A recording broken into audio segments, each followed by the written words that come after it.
साथ संगत जी, प्यार से कहना धान निरंकार जी।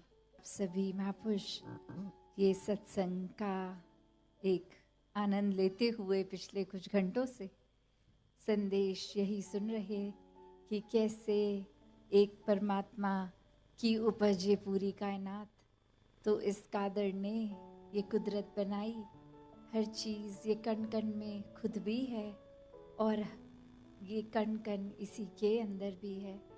तो कैसे ये एकमिक होने का भाव, ये एक होने का भाव कि हम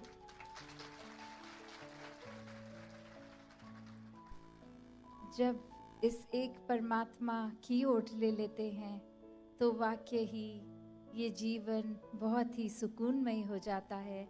ये जीवन बहुत ही फिर चैन से, एक सहजता से, स्थिरता से, एक बहुत ही स्वाभाविक रूप में एक आराम से निकल जाता है, क्योंकि ये परमात्मा का एहसास जब हर पल में आ गया तो भक्ति में जीवन हो गया। हर पल में फिर ये वही बात जो युगों युगों से संतों ने समझाया है कि उम्र के किस भी पड़ाव में हो, जब इस ब्रह्म ज्ञान द्वारा इस निराकार को, इस परमात्मा को देख लेते हैं तो हर समय की प्राप्ति इसकी हो जाती है। हर समय की भक्ति ये भक्त करते हुए अपने सब कार्यों को निभा लेते हैं। तो कैसे ये परमात्मा के बारे में जब कोई सुनते हैं तो कोई अपने अपने अनुमान लगाता है कि परमात्मा तो यहाँ है, पर ऐसी कोई भी जगह नहीं है जहाँ ये है नहीं, इसकी मौजूदगी है नहीं। तो किस तरह फिर ये अनुमान वाला जीवन नहीं, ये हर समय जो अंग संग पहले से ही है, इसको देखकर फिर ये ऐसा कोई पल नहीं होता जो हम महसूस करते हैं कि कोई दूरी है इस परमात्मा और हमसे। ये फिर आंखों के जो पलके हैं इससे भी नज़दीक है ये परमात्मा। एक समय कोई भी ऐसी कोई चीज़ नहीं है जिसकी हम अगर नज़दीक से नज़दीक भी सोचें तो ये परमात्मा तो उससे भी ज़्यादा नज़दीक है। और जैसे सभी ने वो बात भी सुनी होगी कि संतों ने चेतन किया है, संतों ने हमेशा ये सोए हुए इंसानों को जगाया है कि जीते जी जीवन का असली मोल डाल लो, ये परमात्मा अपने हिस्से में ले आओ, इसकी पहचान कर लो, भक्ति भरा जीवन जी लो, ताकि फिर ये जीवन जीते जीते ही अगर कभी भी जब श्वास चले गए तो वो समय बर्बाद ना हो। जितना भी श्वास से बीत गई तो उसकी कोई बात नहीं, पर जितनी रह गई हैं वो तो इस परमात्मा को देखकर इसके एहसास में जिया जा सकता है। और ये परमात्मा तो कोई कॉम्प्लिकेटेड चीज़ है नहीं, ये तो सबसे ज़्यादा सरल है, सबसे ज़्यादा सहज है, बस बात इसको पहचानने की ही है। तो संतों ने भी यही कहा, मोको कहाँ ढूंढे रे बंदे, मैं तो तेरे पास में, ना तीरथ में, ना मूरत में, ना एकांत निवास में, ना मस्जिद में, ना मंदिर में, ना काशी कैलाश में। तो कैसे ये जो भाव है कि मंदिर मस्जिद में भी नहीं, एक कितनी तीर्थ स्थानों पे भी नहीं, तो बात ये नहीं कि वो वहाँ पे नहीं है परमात्मा, क्योंकि परमात्मा हर जगह है तो वहाँ भी जाहिर सी बात है कि है। पर इंसानों की फितरत ऐसी हो गई है कि ये अंग संग बसे परमात्मा को पहचानने में ही देर लगाते हैं, इस ब्रह्म ज्ञान से नहीं जुड़ते।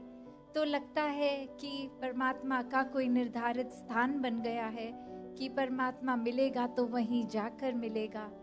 तो जैसे एक कहानी भी दासी ने पहले भी आपके चरणों में रखी कि एक बहुत ही बुजुर्ग महिला कुछ सड़क पे ढूंढती हुई और बहुत देर से ढूंढती हुई, और जाने वाला एक इंसान ने जैसे ही ये देखा तो वो भी एक उस बुजुर्ग महिला के पास जाकर देखने लग गए सड़क पे नीचे की ओर कि कुछ ढूंढ रही हैं, लगता है तो कुछ मिलेगा तो इनको बताएंगे।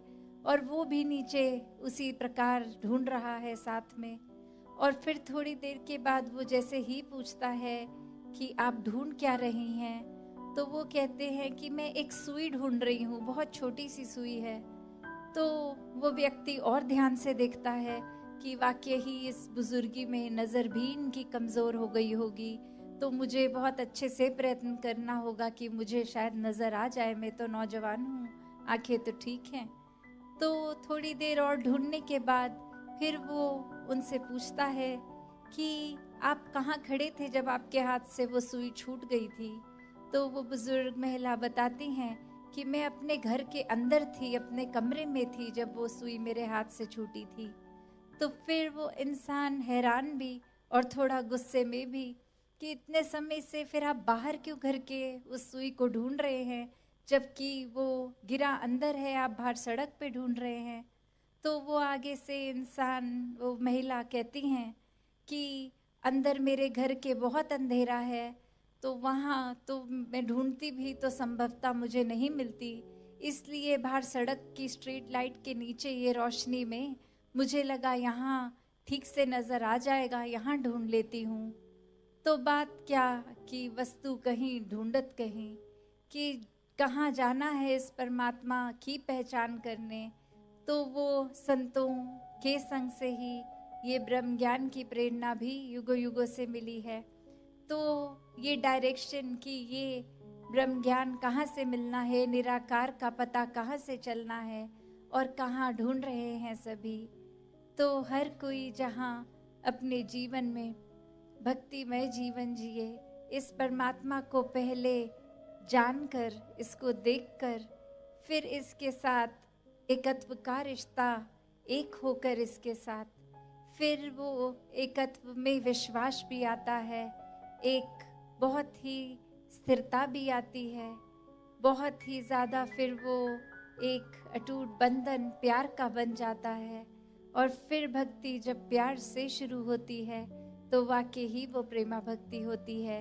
वो किसी इच्छा, किसी लालसा के ऊपर नहीं, वो तो सिर्फ प्यार में डूबकर हर कोई अपने दिल में इस परमात्मा को बिठा के करता है।